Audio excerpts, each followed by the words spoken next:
Five Nights at Freddy's Security Breach has been released for over 2 years now, but many mysteries still lie within the Pizzaplex. And one of the biggest mysteries around not only this game, but the new heir of the franchise is the original planned story and what it would have looked like. These new games are known for having an extensive history of unused and cut content that never made it to the final product, and FNAF Security Breach is no exception. This game is known for its cut content revolving around characters, villains, and even endings that would have changed this game's impact on the lore. So in this video, I'm going to go over the most important cut content from FNAF Security Breach that might actually be the key to solving some of the biggest mysteries from the lore. So make sure to like and subscribe, and let's uncover the mysteries of the cut content from Security Breach. Now, when looking at all of the cut content from FNAF Security Breach, there's a lot to go over that includes unused minigames, characters, locations, collectibles, subtitles, assets, and mechanics. So in order to make things a lot easier and so we can actually attempt to solve the original lore, I'm only going to go over what I think was the most important and crucial cut content that can actually solve the mysteries of Security Breach. But I think it's important to understand how different Security Breach was originally supposed to be, and this is made clear with the original trailers and teasers released for this game, which I'll go over later in the video. Even Scott Cawthon himself has stated how his version of Security Breach was going to be much different.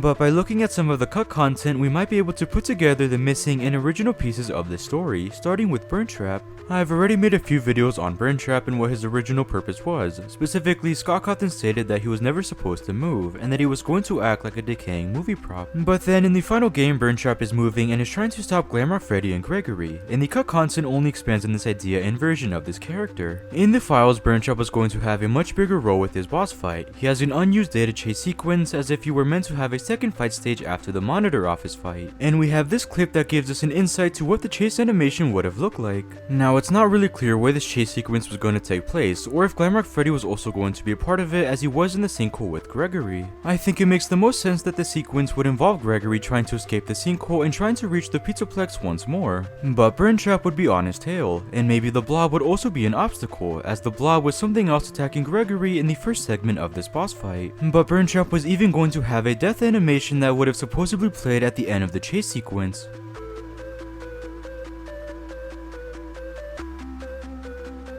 It's not exactly clear what is happening or what caused his death, but I think either one or two things are happening. Either he is being consumed and burned by a fire like we saw in the new ending, or his body is completely shutting down. We can assume that Burntrap was being kept alive by this charging station, as that's where he was being held, and this purple gas might be what gave him life. So when he's out of this charging station and is chasing Gregory, then it makes sense that his body and endo would shut down, which would cause his death as we see in this animation. But with the game's final release, all of the mentioned data assets end up unused, as setting Burntrap on fire for the last time during the office fight will skip to the ending cutscene. Now, I also want to look at the first teaser trailer that gave us voice lines of Burntrap and a new scene that wasn't used in the final version of the game.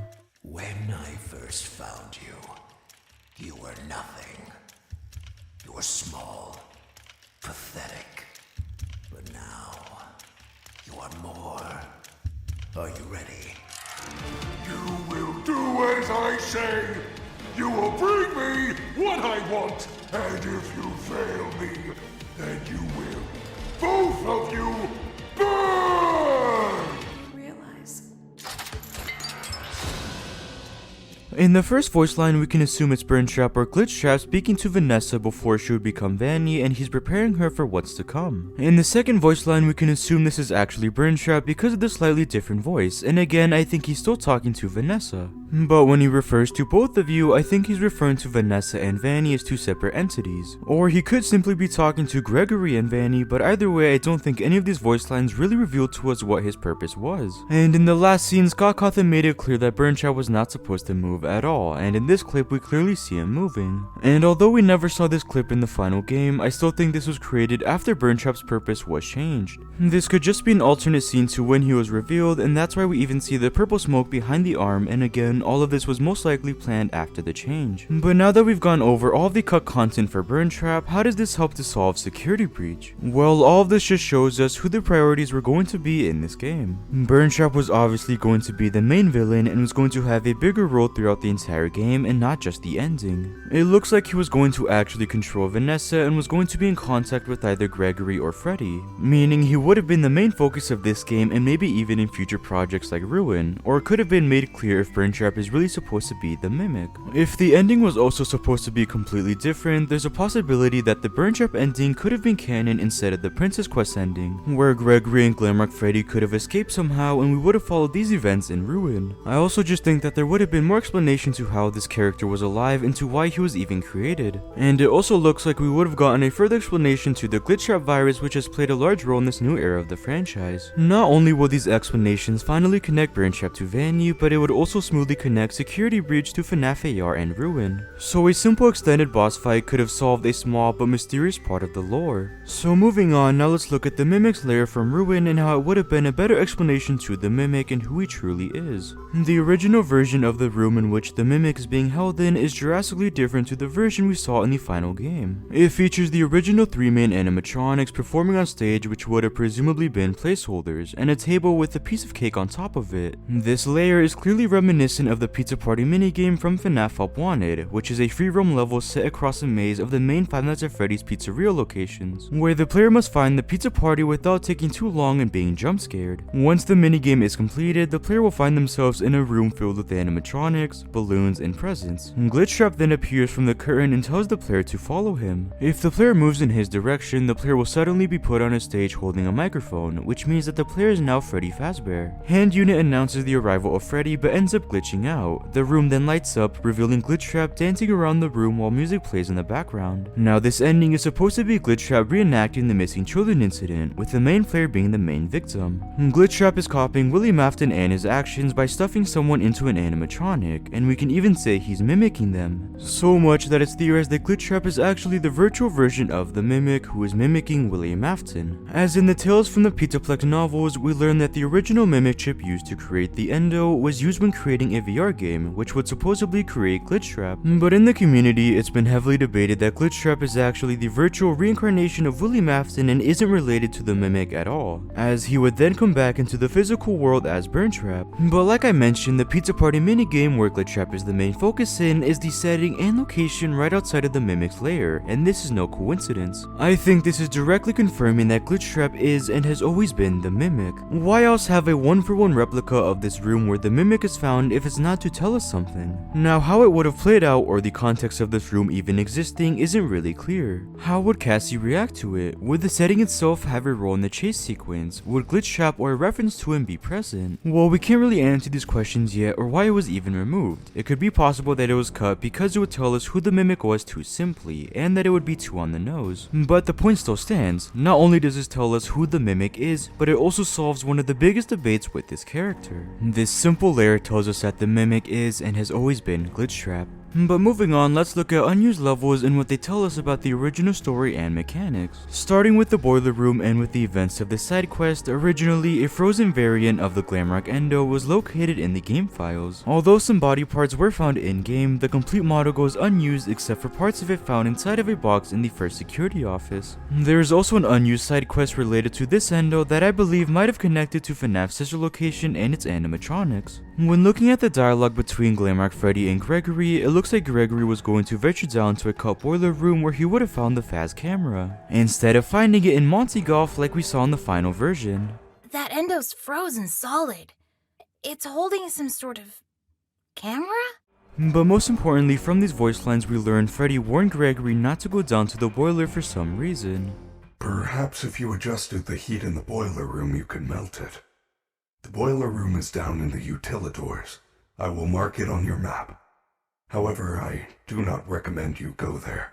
Now this could simply be because the boiler room would obviously be dangerous, but what if this line instead connects to the events of FNAF Help Wanted? In Help Wanted, there is a boiler room where the player has to complete objectives while also watching out for Ennard, who is one of the main antagonists in this game mode. And this mode ends with the player burning the boiler room and Ennard, so what if we also find this exact game mode in Security Breach and in this cut level? We've already seen an exact replica of the Build a Mango room from Help Wanted, so what if we also found a replica or a room similar to the boiler room from Help Wanted? mode. Now I don't think we would actually find Ennard himself, as that game mode did take place in Circus Baby's Entertainment and Rental, and Ennard would have been long gone by now. But similar to Michael Afton's room that we find in the Pizzaplex where it's a 1-for-1 recreation, I do think we could have found a small reference to Ennard, like his bow tie or mask. Something that didn't come from the original animatronic, but something that still referenced this character and that time period, just like Michael's room. So although I do believe this room would have a small connection to Sister Location, this level was ultimately cut for unknown reasons. And moving on, I want to focus on an entirely different game mode that was cut from Security Breach and Ruin. Originally, there was going to be a survival mode, where you would try to survive as long as possible while running away from the animatronics and completing different objectives, like finding prize boxes. But in Security Breach, it's been assumed that this game mode wouldn't have lore importance, but in Ruin, I believe that this game mode was going to be very important and that it could have solved a small part of this game. When looking at this new game mode that was updated for Ruin, we see that one of the objectives would have been to rescue spirits. Now this is a huge reveal for this game mode, as spirits in the FNAF franchise obviously play a huge role in possession of the animatronics, and the spirits alone are a big mystery within the community. So I think they would have played a large role in this game, but how? Up to this point, most of the spirits have been put to rest, so what spirits remain that would need to be rescued? Well, it makes sense that they're the spirits of the missing children that we learn about in Security Breach. Throughout this game and in one of the endings, we learn that multiple children are missing in the Pizzaplex, and we know this was the doing of Vanessa under the orders of Glitchtrap. If these children were murdered by Vanessa, these spirits would be somewhere in the Pizzaplex and might even possess certain animatronics. So I believe it was these spirits that would need to be rescued and freed by Cassie in this survival game mode.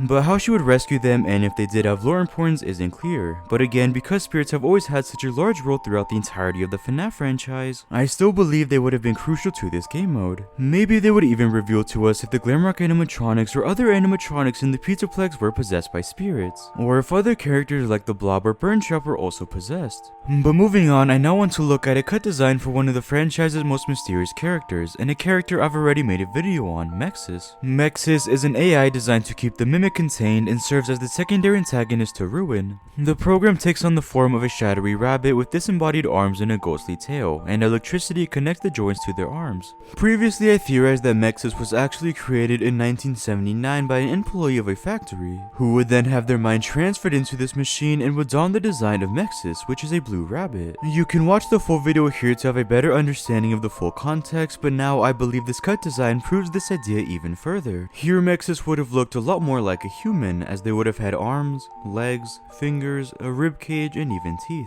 He also appears to have something in the center of his chest that is glowing. Now it's not clear what this is supposed to represent or mean, but maybe it could have something to do with Mexus being a human and having their mind transferred into the security system. And it's not clear why this design choice was cut from Ruin. It could have been because it's a lot more terrifying compared to the original design, because it's even more different than other designs in the franchise, or maybe because it would have made it too obvious that Mexus is actually supposed to be a person. But finally, to end off this video, I'm going to look back to Burntrap and the possibility of William Afton himself being planned since the very beginning. Like I mentioned, it's been heavily debated if William Afton was planned to return since the beginning, and if the Mimic was only planned after the release of Security Breach. I've already gone over voice lines of Burntrap, but I also want to go over unused laughters and sounds from Burntrap that might also prove William Afton himself was going to have a major role.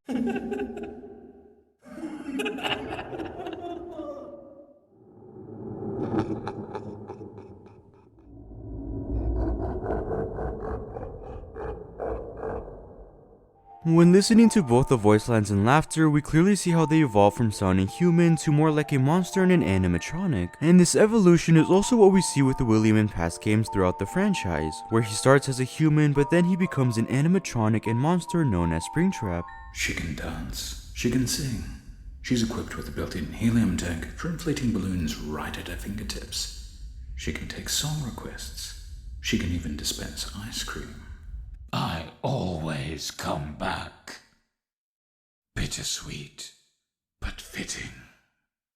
What a deceptive calling. I knew it was a lie the moment I heard it, obviously. So does this mean that originally William Afton himself or a version of him was going to physically be in Security Breach and would have played a major role? Well, I think it does, and specifically it looks like William Afton would have started as a human, and throughout the events of Security Breach he would have transformed into a version of the animatronic we all know of, Burntrap, who we already had so much content revolving around this character. Now obviously William Afton wouldn't be alive by this point, so instead I think it's a version of him who had his mind transferred into an endo which would become Burntrap. So in his human form he would simply be an endo with human flesh on it, and again he would transform into Burntrap and his voice or laugh would transform with him. So based on these voice lines and laughter, it does look like William was planned to return since the beginning and would continue to be the main antagonist like he was in many past FNAF games. So also based on this information, were William and the Mimic planned to be the antagonists of the franchise, or was it only supposed to be William and the Mimic was added later? This is something we can't still answer, but after these voice lines it's hard to deny that William himself was planned to come back once more. But for a quick disclaimer, I want to go over the idea of even using cut content to solve the FNAF lore. It's been argued that cut content shouldn't be used when theorizing because they were cut for a reason. It could have been because they didn't fit with the story anymore, because they changed their mind on certain characters or endings. And although I believe this as well, I also believe that it's okay to use cut content only as supporting evidence to things that we already. For example, we already know Burntrap is related to William Afton and the Mimic is related to Glitchtrap, but the cut content only helps to prove these ideas and aren't used as the core evidence when theorizing. So if you disagree with using cut content for evidence, that is completely fine, so make sure to comment down below any thoughts or theories. And with all of that said, I hope you guys enjoyed this video on the cut content from FNAF Security Breach and how it potentially solves the lore. So what do you guys think? Does this content help to solve the lore? So let me know if I should make a second part to this video, as there's a lot more unused content that I didn't discuss in this video that can be used to solve the FNAF lore. Also make sure to like and subscribe for more content like this, and thank you guys so much for watching.